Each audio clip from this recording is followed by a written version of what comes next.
Hello friends, आज के इस वीडियो में हम क्लास 11th के chapter 10 cell cycle and cell division के कुछ इंपॉर्टेंट प्रीवियस ईयर क्वेश्चन को डिस्कस करेंगे जो कि आपके नीट एग्जाम में पहले से पूछे गए हैं। ठीक है, इस चैप्टर को हम टॉपिक वाइज डिस्कस करेंगे। जैसे कि यहाँ पे लिखा है द सेल साइकिल। ठीक है, तो सेल साइकिल में आपको पता है कि इंटरफेज आता है, फिर इंटरफेज के इंटरनली क्या क्या आते हैं, एस फेज आते हैं, G1 फेज आते हैं, G2 फेज आते हैं और लास्ट में G0 फेज आते हैं। तो उन सारे क्वेश्चन को डिस्कस करेंगे। फिर हमारा नेक्स्ट टॉपिक हो जाएगा एम फेज का। एम फेज के इंटरनली 4 फेजेस आते हैं, जैसे कि प्रोफेज, मेटाफेज, एनाफेज, टेलोफेज, तो उसको डिस्कस करेंगे। और फिर लास्ट में हम लोग मियोसिस फर्स्ट और मियोसिस सेकेंड देखेंगे, जिसमें से मियोसिस फर्स्ट जो होगा उसमें प्रोफेज फर्स्ट में लैप्टोटीन, जाइगोटीन, उसके बाद पैकेटीन, ये सब को हम डिस्कस करेंगे। ठीक है, तो सबसे पहले फर्स्ट टॉपिक को देखते हैं, द सेल साइकिल को। Okay, so this is our first topic, the cell cycle. अब इसमें जो क्वेश्चन है, match the list 1 and list 2, तो मेटासेंट्रिक क्रोमोसोम, ये तो क्वेश्चन सेल का है। ठीक है, ये क्वेश्चन जो है ना, ये सेल का क्वेश्चन इसमें मिसप्रिंट हो गया है, तो हम नेक्स्ट क्वेश्चन को देखते हैं। ठीक है, ये सेल का क्वेश्चन है। नेक्स्ट क्वेश्चन हमारा यहाँ पे है, the centriole undergo duplication during. Centriole कहाँ पर डुप्लीकेट होता है? तो सेंट्रियोल जो होता है ना, वो एस फेज में डुप्लीकेट होता है। ठीक है, एस फेज में क्या होता है कि सेंट्रियोल का डुप्लीकेशन या फिर डीएनए का रेप्लिकेशन, डीएनए को 2 भागों में तोड़ना। ठीक है ना, फिर प्रोफेज में क्या होता है, मेटाफेज में क्या होता है, G2 फेज में क्या होता है, ये हम आगे के क्वेश्चन में डिस्कस करेंगे। ऐसे G2 फेज में ग्रोथ 2 फेज बोला जाता है इस चीज़ को। ठीक है, ये नीट 2021 का क्वेश्चन है, सिंपल सा है। अगेन फिर हमारा नेक्स्ट क्वेश्चन से यहाँ पे क्या कहा जा रहा है, match the list 1 and list 2। ये नीट 2021 में पूछा गया था मैचिंग। जैसे कि एस फेज में क्या होता है, तो अभी हमने देखा कि यहाँ पे क्या होता है, सेंट्रियोल का डुप्लीकेशन होता है या फिर डीएनए का रेप्लिकेशन होता है, मैंने आपको बताया। तो यहाँ पे डीएनए का रेप्लिकेशन फोर्थ में है, तो इसका फोर्थ हो जाएगा। उसके बाद G2 फेज में ग्रोथ 2 फेज बोलते हैं, या फिर इसी में प्रोटीन का सिंथेसिस होता है। और कौन से प्रोटीन का? तो हिस्टोन प्रोटीन का। ठीक है, तो इसका राइट आंसर से यहाँ पे प्रोटीन सिंथेसाइज्ड हो जाएगा, मतलब 1 हो जाएगा। उसके बाद क्विसेंट स्टेज, देखिए G0 फेज, एक ना G0 स्टेज होता है, G0 फेज। ठीक है, उसी को क्विसेंट स्टेज बोला जाता है, और वो मेटाबॉलिकली इनएक्टिव होता है, ना कि एक्टिव। तो इनएक्टिव होगा, मतलब कि 2 is the right answer. Again फिर G1 फेज में, अब G1 फेज जो होता है उसमें डीएनए का रेप्लिकेशन करने के लिए सबसे पहले इंटरवल होता है, तो उसी चीज़ को हम बोल सकते हैं G1 फेज। तो यहाँ पे 3 मिला देंगे, मतलब कि 4, 1, 2 and 3 is the right answer. So the right answer is 4, 1, 2 and 3। Again फिर नेक्स्ट क्वेश्चंस को हम देखेंगे, attachment of the spindle fibre, मतलब कि स्पिंडल फाइबर जो होते हैं वो अटैच्ड हो जाते हैं किसके साथ? कैनेटोकोर के साथ, ऑफ द क्रोमोजोम, क्रोमोजोम के कैनेटोकोर के साथ, एंड बिकम इविडेंट इन। तो ये नीट 2020 में पूछा गया था, इसका राइट आंसर मेटाफेज हो जाएगा, क्योंकि मेटाफेज में ही स्पिंडल फाइबर अटैच्ड होते हैं। ठीक है, क्योंकि अब यहाँ पे जैसे कि एनाफेज है, प्रोफेज है, तो प्रोफेज में तो स्पिंडल फाइबर बनते हैं, लेकिन यहाँ पे अटैच्ड हो जाते हैं। फिर एनाफेज में क्या होता है कि वो फिर से टूट जाते हैं, और लास्ट में टेलोफेज में डिवीज़न हो जाता है, किस चीज़ का? न्यूक्लियस का। ठीक है, so the right answer is D. Again फिर नेक्स्ट क्वेश्चंस देखेंगे, आइडेंटिफाई द करेक्ट स्टेटमेंट। यहाँ पे ना आपको आइडेंटिफाई करना है करेक्ट स्टेटमेंट को। जैसे कि आइडेंटिफाई में अब लिखा हुआ है क्वेश्चन, करेक्ट स्टेटमेंट किसके रिगार्डिंग? G1 फेज के रिगार्डिंग ऑफ द इंटरफेस। तो यहाँ पे है reorganization of all cells component take place. तो ये जो है ना, ये गलत हो जाएगा यहाँ पे। ठीक है, क्योंकि सेल जो होते हैं वो कंपोनेंट वहाँ पे रीजनरेट नहीं होते हैं। ठीक है, उसके बाद सेल इज़ मेटाबॉलिकली एक्टिव, बिल्कुल सही है। Grow but doesn't replicate DNA, हाँ सही बात है। यहाँ पे डीएनए का रेप्लिकेशन नहीं होगा G1 फेज में, क्योंकि रेप्लिकेशन जो होता है ना वो एस फेज में होता है, लेकिन ये मेटाबॉलिकली एक्टिव होते हैं क्योंकि वो ग्रोथ करते हैं। ठीक है, अब फिर हम नेक्स्ट क्वेश्चंस को यहाँ पे देखेंगे। नेक्स्ट क्वेश्चंस जो है ये क्या कहा जा रहा है, नेक्स्ट क्वेश्चंस जो है ये नीट 2020 का है। यहाँ पे क्वेश्चन कहा जा रहा है, some dividing cell exist the cell cycle in the vegetative inactive stage and this is called quiescent, जिसको G0 फेज बोलेंगे। बिल्कुल सही स्टेटमेंट है। This process called the occurs of end of, तो ये किसके इंड के बाद होता है? तो G0 फेज जब भी होगा वो M फेज के बाद ही होगा, क्योंकि M फेज के बाद G0 फेज आ जाता है, और G0 फेज के बाद फिर जस्ट G1 से स्टार्ट हो जाता है। ठीक है, तो इसका राइट आंसर M फेज हो जाएगा। ठीक है, अगेन फिर नेक्स्ट क्वेश्चंस देखेंगे, सेल इन G0 फेज। सेल जो होते हैं ना G0 फेज में, उसको क्या बोला जाता है? तो उसको एग्जिस्ट कर दिया जाता है, मतलब बाहर निकाल दिया जाता है, क्योंकि ये इनएक्टिव होते हैं, वो कोई काम नहीं करते हैं। ठीक है, तो ये नीट 2019 का क्वेश्चन है। अगेन फिर नेक्स्ट क्वेश्चंस देखेंगे, करेक्ट सीक्वेंस आपको बताना है किस चीज़ का? सेल साइकिल का। तो सेल साइकिल में सबसे पहले होता है G1 फेज, फिर आता है S फेज, फिर G2 फेज, फिर M फेज। ये सारे जो होते हैं ना मेटाबॉलिकली एक्टिव होते हैं, क्योंकि ये लोग वर्क करते हैं। लेकिन अभी हमने डिस्कस किया था कि G0 फेज तो ये मेटाबॉलिकली इनएक्टिव होता है, इसलिए उसको सीक्वेंस में नहीं लेते हैं, ठीक है। So the right answer is G1S G2M। यहाँ पे G1 है लेकिन G2 आ गया तो गलत हो गया, S आ गया तो गलत हो गया, M तो गलत है ही। तो नेक्स्ट 2019 का क्वेश्चन है ये। अगेन फिर हम अपने नेक्स्ट क्वेश्चन पे आते हैं। नेक्स्ट क्वेश्चन से यहाँ पे कहा जा रहा है when cell has installed DNA replication, ठीक है। सेल का रेप्लिकेशन हो गया fork and which check point should be the prominent activated. तो सबसे पहले ना यहाँ पे क्या कह रहा है, cell has the stock DNA replication, मतलब कि फॉर्क बना रहा है एक, पहले DNA का रेप्लिकेशन के लिए एक फॉर्क बना है। तो फ़र्क कब बनेगा, जब DNA का रेप्लिकेशन होगा उसके जस्ट पहले ना, जैसे मान लीजिए कि किसी को अगर पीटना हो तो पीटने के पहले हम उसके प्रिपरेशन करते हैं कि हाँ भाई मुझे उसको लट से मारना है, फिर कैसे मारना है। तो इसीलिए उसको एक फॉर्क बनाना, मतलब कि जीवन फेज में उसका ग्रोथ हो गया और उसके बाद फिर DNA का रेप्लिकेशन किस में हो गया, एस फेज में हो गया। सो this is the right answer. ऐसे एस फेज तो किसी में नहीं है तो हम इसी को लगाते हैं, ठीक है। ये नीट 2016 में पूछा गया था। और फिर यहाँ पे क्वेश्चन है during cell growth DNA synthesis take place in. तो सेल ग्रोथ जो होता है DNA के सिंथेसिस के लिए वो किस फेज में होता है, तो ये एस फेज में होता है, ठीक है। यहाँ पे सेल ग्रोथ कहा जा रहा है लेकिन DNA सिंथेसिस भी तो कहा जा रहा है ना, तो DNA सिंथेसिस कब होगा, इस फेज में होगा, ठीक है। G1 फेज में ग्रोथ होता है, इस फेज में DNA का डुप्लीकेशन, रेप्लिकेशन या सिंथेसिस, और G2 फेज में मेटाबॉलिकली वो एक्टिव होता है, मेटाबॉलिकली वो ग्रोथ करता है, ठीक है। और यहीं पे हिस्टोन प्रोटीन का सिंथेसिस होता है। अब आते हैं हम अपने नेक्स्ट क्वेश्चन पे। Again the next question is during which phase. अब यहाँ पे कहा है किस फेज में cell cycle amount of DNA in cell remains 4C level and initiated amount of is 2C। अब बताइए कि 4C अगर मतलब कि इस फेज में अगर है तो 4C से वो क्या चला गया, 2C में चला गया, ठीक है। तो सबसे पहले 4C जो होगा, जैसे यहाँ लिखा है G0 तो ये तो गलत हो गया पहले ही, ठीक है। उसके बाद यहाँ है G1 एंड S, तो G1 फेज में तो कोई बात ही नहीं की जाती है, रेप्लिकेट तो एस फेज में होता है ना, तो एस फेज से स्टार्ट होता है, तो ये तो गलत हो गया। एस फेज में 2 से 4 होता है लेकिन 4 से 2 नहीं होता है, तो ये गलत हो गया, ठीक है। यहाँ पे 4 से 2 कही जा रही है। अगेन ओनली G2 में क्या होगा, अब जैसे कि इस फेज में अगर मान लीजिए कि 2 क्रोमोजोम से 2 सेंट्रियोल से 4 सेंट्रियोल बन गए, ठीक है। क्योंकि हमें यहाँ पे क्या चीज़ की बात की जा रही है, यहाँ पे हमें मतलब बताया जा रहा है कि 4C से 2C हो गया, ठीक है। तो यहाँ पे G2 फेज़ में जैसे कि अगर 4 होता तो G2 फेज़ में भी 4 हो जाता, क्योंकि इस फेज़ में रेप्लिकेट होता तो 4C 2C में भी चला जाता, मतलब G2 फेज़ में भी चला जाता। लेकिन यहाँ पे जैसे फोर्थ ऑप्शन है G2 एंड M। G2 में क्या होता है, जैसे कि अगर मान लेते हैं कि हमने इस फेज में रेप्लिकेट करके 4 क्रोमोजोम मतलब कि सेंट्रियोल बना दिया, तो 4 ये G2 में भी चला जाएगा, इसमें रेप्लिकेट या फिर डुप्लीकेट नहीं होगा। और 4 से फिर जब हम M फेज करेंगे मतलब कि तोड़ेंगे तो ये फिर से 2 और 2 में कन्वर्ट हो जाएगा, और 2 अलग हो गया तो एक में 2 बन गया ना, तो वही 2C से 4C मतलब कि 4C से 2C हो गया। तो पहले G2 में आया फिर M में आ गया, तो this is the right answer. ये ऑप्शन के अकॉर्डिंग लगेगा, ऐसे इसका राइट आंसर टोटली होना चाहिए था S एंड M, लेकिन G2 एंड M भी सही है, ठीक है। अगेन फिर नेक्स्ट क्वेश्चन हम देखेंगे in S phase of the cell cycle. Cell cycle के एस फेज में क्या होता है, तो ये नीट 2014, 2000 और 1996 में पूछा गया था। इसमें क्या होता है, DNA डबलेट हो जाता है, DNA टूटते हैं, ठीक है।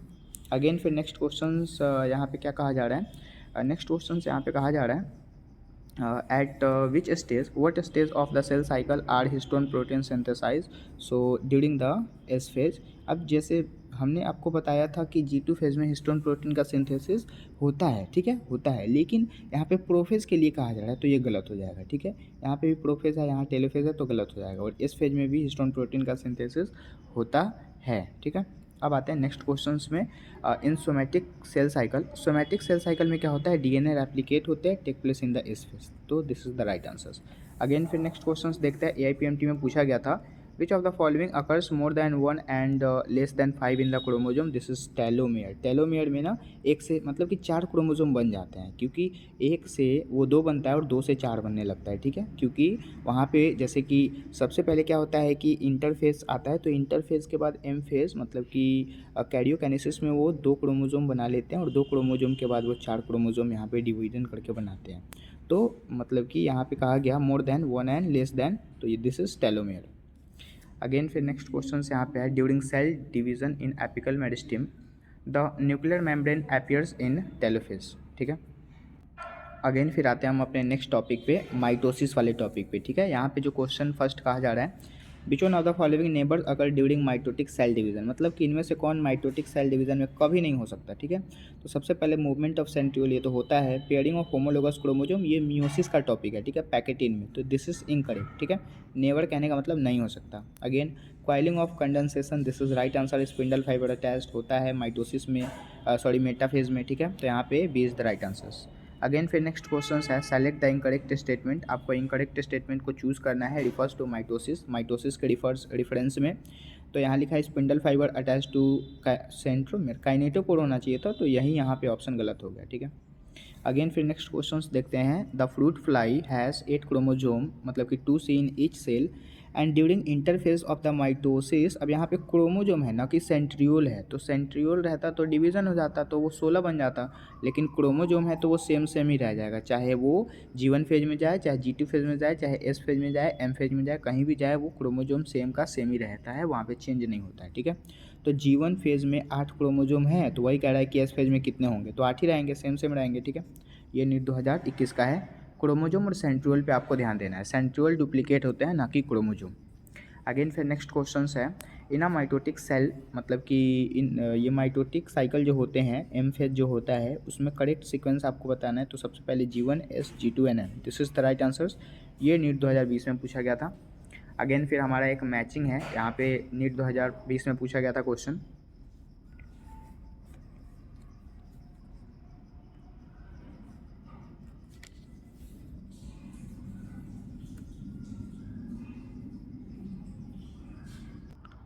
इसमें जो कॉलम एंड कॉलम 2 दिया हुआ है, जैसे कि G1 फेज में क्या होगा, तो G1 फेज को गैप 1 फेज बोला जाता है। और इसके इंटरनली क्या होता है, इसके इंटरनली आपको पता ही होगा, जैसे कि ऑप्शन के अकॉर्डिंग हम देखेंगे। यहाँ लिखा हुआ है 1 नंबर में cell grow and organelles duplication, तो this is the right answers, मतलब इसके सामने जो 1 है यही सही होगा। अगेन फिर एस फेज है, एस फेज में क्या होता है, एस फेज में डीएनए का रेप्लिकेशन होता है, तो इसके सामने का ही हो जाएगा। अगेन फिर जी टू फेज में फिर साइटोप्लाज्मिक ग्रोथ होता है, और फिर है मेटाफेज। फिर जो चौथा नंबर है metaphase in the M phase, तो एम फेज में क्या होता है, अलाइनमेंट ऑफ द क्रोमोजोम। ठीक है, मतलब प्रोफेज में, एम फेज के जो प्रोफेज जो फेज है उसके इंटरनली होता है, तो इसका राइट आंसर सेम हो जाएगा, मतलब 1 2 3 and 4 is the right answer. तो यहाँ पे जो ऑप्शंस दिए गए हैं उसके अकॉर्डिंग डी यहाँ पे करेक्ट हो जाएगा। अगेन फिर हम अपने नेक्स्ट क्वेश्चंस को देखेंगे यहाँ पे। अगेन फिर हम अपने नेक्स्ट क्वेश्चंस को देखते हैं। After karyogamy followed by meiosis and spore are produced exogenously, इसका राइट आंसर अगेरिकस हो जाएगा, ये एनसीईआरटी का लाइन है। ठीक है, अगेन फिर नेक्स्ट क्वेश्चंस को देखेंगे। यहाँ पे एपीसी दिया हुआ है, मतलब एनाफेज प्रोमोटिंग कॉम्प्लेक्स, ये जो था ना, जैसे कि यहाँ पे कुछ घुमाया गया क्वेश्चन था एपीसी के बारे में। इस protein degradation machinery necessary for the purpose of mitosis and animal cell. ठीक है, अब यहाँ पे एक्सेप्ट कहा जा रहा है, मतलब कि एपीसी नहीं हो सकता। ठीक है, अब यहाँ पे एक्सेप्ट को आप सही से देखेंगे, जैसे कि इसका राइट आंसर क्या हो जाएगा, क्रोमोजोम विल नॉट सेग्रीगेट, क्योंकि एक्सेप्ट कहा गया। क्रोमोजोम सेग्रीगेट होते हैं एपीसी में, लेकिन एक्सेप्ट है, इसलिए यहाँ पे नॉट सेग्रीगेट ऑप्शन। अगेन फिर नेक्स्ट क्वेश्चंस को देखेंगे। Which one of the following option give the correct sequence, यहाँ पे करेक्ट सीक्वेंस बताना है। सबसे पहले क्या होता है ड्यूरिंग माइटोसिस, तो माइटोसिस के ड्यूरिंग में सबसे पहले कंडेंसेशन होता है प्रोफेज में। ठीक है, उसके बाद न्यूक्लियर मेम्ब्रेन डिसअपियर हो जाते हैं उसी में। अगेन अरेंजमेंट ऑफ इक्वेटर में चला जाता है वो, जब स्पिंडल फाइबर फॉर्मेट हो जाते हैं तब। एंड फिर सेंट्रोमेर डिवीजन हो जाते हैं, और फिर सेग्रीगेट होता है, फिर टेलोफेज लास्ट में ऑप्शन आते हैं। ठीक है, so this is the right answer. Again फिर नेक्स्ट क्वेश्चन को देखते हैं। So this is our next questions. Which of the following is not a characteristic features during mitosis in somatic division? तो इसका राइट आंसर क्या हो जाएगा, synapsis, क्योंकि सोमैटिक डिवीजन जब भी होगा तो साइनेप्सिस ऑप्शन आपको लगाना है, क्योंकि यहाँ पे जाइगोटीन में साइनेप्सिस होता है। ठीक, फिर नेक्स्ट क्वेश्चन है spindle fibre attached, spindle fibre कब अटैच्ड होता है, काइनेटोकोर के समय में ऑफ द क्रोमोसोम। ठीक है, so this is the right answers. Again फिर नेक्स्ट क्वेश्चन यहाँ पे नीट 2013 में पूछा गया था। The complex formed by a pair and synapsis homologous, तो साइनेप्स जो होता है वो बाईवैलेंट और टेट्रावैलेंट होते हैं, जो कि जाइगोटीन वाले ऑप्शन में आपको पढ़ना है, मियोसिस वाले चैप्टर में, मियोसिस वाले टॉपिक में। ठीक है, तो यहाँ पे इसका राइट आंसर बाईवैलेंट हो जाएगा। अगर टेट्राड भी रहता है तो वो भी आपका सही होगा। यहाँ पे एक क्वेश्चन है जो कि काफ़ी ज़्यादा अभी रिपीट हो रहा है, जैसे कि during cell division simple spindle fibre attached to the chromosome is the region. अब इसका राइट आंसर काइनेटोकोर हो जाएगा। यहाँ पे ये जो नेक्स्ट क्वेश्चन है, how many mitotic division in the needed for single cell and to make 128 cell. 128 cell बनने के लिए हमें कितने माइटोटिक सेल डिवीजन करने पड़ेंगे, यही पर क्वेश्चन है। ठीक है, तो सबसे पहले एक यहाँ पे दिया हुआ है, तो एक से जब 2 बनेगा तो सिंगल 1 दे, फिर दूसरे दिन में वो 4 बन जाएगा, 2 से 4, फिर तीसरे दिन में 8 बन जाएगा, चौथे दिन में 16 बनेगा, पाँचवें दिन में 32 बन जाएगा, फिर छठे दिन में 64 बनेगा और सातवें दिन में 128 बन जाएगा। ठीक है, तो 7 इज़ द राइट आंसर। ठीक, अगेन फिर नेक्स्ट टॉपिक पे आते हैं, meiosis. So this is our next topic, meiosis. यहाँ से क्वेश्चन जो है वो काफ़ी ज़्यादा रिपीट होते हैं और ये सिंपल सा क्वेश्चन आता है यहाँ से, the appearance and recombinase of the homologous chromosome. तो होमोलोगस क्रोमोजोम भाई किस में बनता है, पैकेटिन में बनता है ना। तो इसका राइट आंसर से यहाँ पे क्रॉसिंग ओवर मतलब कि पैकेटिन हो जाएगा। ठीक है, तो जहाँ पे क्रॉसिंग ओवर रहे या फिर होमोलोगस क्रोमोजोम रिकम्बिनेशन रहे, है ना, तो वहाँ पे आपको लगाना है क्या चीज़, पैकेटिन लगाना है। ठीक है, so this is the right answers. Again फिर नेक्स्ट क्वेश्चंस को यहाँ पे देखेंगे। जैसे नेक्स्ट क्वेश्चंस यहाँ पे क्या कहा जा रहा है, रिगार्डिंग मियोसिस। मियोसिस के रिगार्डिंग आपको बताना है which one statement is incorrect, मतलब इनमें से कौन स्टेटमेंट इनकरेक्ट है। तो यहाँ कहा गया है DNA replication occurs in S1 phase into the meiosis second. तो मियोसिस सेकंड में S1 फेज कहाँ से आ जाएगा, इसके मतलब कि इंटरफेज जो होता है उसमें एस फेज होता है, ना कि मियोसिस सेकंड में। तो यही इनकरेक्ट ऑप्शन हो जाएगा। ठीक है, बाकी जो होमोलोगस क्रोमोजोम पैकेटिन में होता है बिल्कुल सही कही जा रही है, मियोसिस फर्स्ट में। फिर 4 हैप्लॉइड सेल फॉर्म्ड हो जाता है मियोसिस सेकंड में, ये भी सही है। There are 2 division and meiosis first and second, ये भी सही कही जा रही है ऑप्शन। ठीक है, अगेन फिर नेक्स्ट क्वेश्चन नीट 2021 का है, विच स्टेज, यहाँ पे कहा गया which stage of meiotic prophase and terminalization chiasmata. तो टर्मिनलाइजेशन शब्द आएगा तो यहाँ पे आपको डायकैनेसिस लगाना है। ठीक है, ये नीट 2021 का क्वेश्चन है। आपको ना यहाँ से एक चीज़ पहले देख लेनी चाहिए, जैसे कि साइनेप्सिस है तो जाइगोटिन लगाएंगे, क्रॉसिंग ओवर है तो पैकेटिन लगाएंगे, और होमोलोगस क्रोमोजोम रहे तो डायकैनेसिस आपको लगाना है। ठीक है, टर्मिनलाइजेशन भी रहेगा तो आपको डायकैनेसिस ही लगानी है। ठीक है, सो यहाँ पे जो भी ऑप्शंस मैंने देखे। ठीक है, अब नेक्स्ट क्वेश्चंस को देखेंगे। Which one of the following stages meiosis involve in the division of centromere, this is anaphase second. ये नीट 2023 और 21 दोनों में आया हुआ है। ठीक है, अगेन फिर नेक्स्ट क्वेश्चंस देखेंगे। ड्यूरिंग मियोसिस फर्स्ट के समय में क्या होता है, इन विच स्टेज, मतलब कौन से स्टेज में साइनेप्सिस बनते हैं। तो ये राइट आंसर जाइगोटिन हो जाएगा। ठीक है, फिर नेक्स्ट क्वेश्चंस देखते हैं। Dissolutions of the synaptonemal complex occurs during NEET 2020 का क्वेश्चन है, इसका राइट आंसर डिप्लोटिन हो जाएगा, क्योंकि डिप्लोटिन में ही साइनेप्टोनोमल कॉम्प्लेक्स डिसोल्यूशंस होते हैं, मतलब कि वहाँ पे बनने का काम होता है। ठीक है, फिर मैचिंग करना है यहाँ पे, जैसे जाइगोटिन तो जाइगोटिन का साइनेप्सिस हो जाएगा, पैकेटिन में क्रॉसिंग ओवर हो जाएगा, डेप्लोटिन में क्या होगा, कैजमाटा हो जाएगा, और डायकैनेसिस में टर्मिनलाइजेशन, मतलब 4 3 2 and 1 is the right answers. ठीक है, तो ये आपका सही आंसर हो जाएगा। अगेन फिर नेक्स्ट क्वेश्चंस यहाँ पे कहा जा रहा है मैचिंग करना है, ये नीट 2016 में आया हुआ था। मैचिंग क्या करना है कि पैकेटिन दिया हुआ है तो पैकेटिन का भी हमने जस्ट मैचिंग किया, क्या होगा, क्रॉसिंग ओवर होगा, तो यहाँ पे crossing over is the right answers. लेकिन क्वेश्चन क्या कह रहा है, क्वेश्चन कह रहा है कि करेक्ट ऑप्शन आपको चूज़ करना है, मतलब ये सब ऑप्शन जो है वो मैच किए गए हैं, करेक्ट बताना है। तो पैकेटिन में कह रहा है पेयरिंग ऑफ होमोलोगस क्रोमोसोम, सही बात है। मेटाफेज 1 में टर्मिनलाइजेशन नहीं, ये डायकैनेसिस में होता है, तो ये गलत हो जाएगा ऑप्शन। अगेन फिर डायकैनेसिस में यहाँ पे पैकेटिन वाली क्रॉसिंग ओवर कही जा रही है, तो ये भी गलत है। जाइगोटिन में अलाइनमेंट ऑफ द इक्वेटर, ये तो मियोसिस फर्स्ट में होता है, तो ये भी गलत है। यहाँ पे साइनेप्सिस वाले ऑप्शंस को लिख दिया गया है, तो इनकरेक्ट मतलब करेक्ट स्टेटमेंट यहाँ पे पैकेटिन हो जाएगा। ठीक है, अब हम अपने नेक्स्ट क्वेश्चंस पे आते हैं जो कि AIPMT का है। और अगेन फिर हम अपने नेक्स्ट क्वेश्चंस पे आते हैं। यहाँ पे क्या कहा जा रहा है, the enzyme रिकम्बिनेज is required at which stage of the meiosis.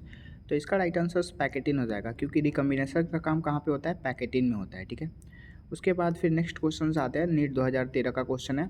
क्या है, मियोसिस टेक प्लेस इन, तो मियोसिस कहाँ होता है, मियोसिस को हम लोग मियोसाइट बोल सकते हैं। ठीक है, ना कि कॉनिडिया, ये सब तो ऑप्शन ही गलत है, तो meiocyte is the right answer. Again फिर लास्ट और नेक्स्ट क्वेश्चन है, नीट 2012 में पूछा गया था, क्या है, ड्यूरिंग गैमीट फॉर्मेशन, मतलब गैमीट फॉर्मेशंस के time the enzyme रिकम्बिनेज and participate during. तो इसका राइट आंसर प्रोफेज फर्स्ट हो जाएगा। ठीक है, आई होप ये वीडियो आपको समझ में आया होगा। ठीक है, और ये वीडियो अगर आपको समझ में आया तो इसे लाइक करें और अपने दोस्तों के साथ भी इसको शेयर कर दें। मिलते हैं अगले वीडियोज़ में, तब तक के लिए थैंक यू।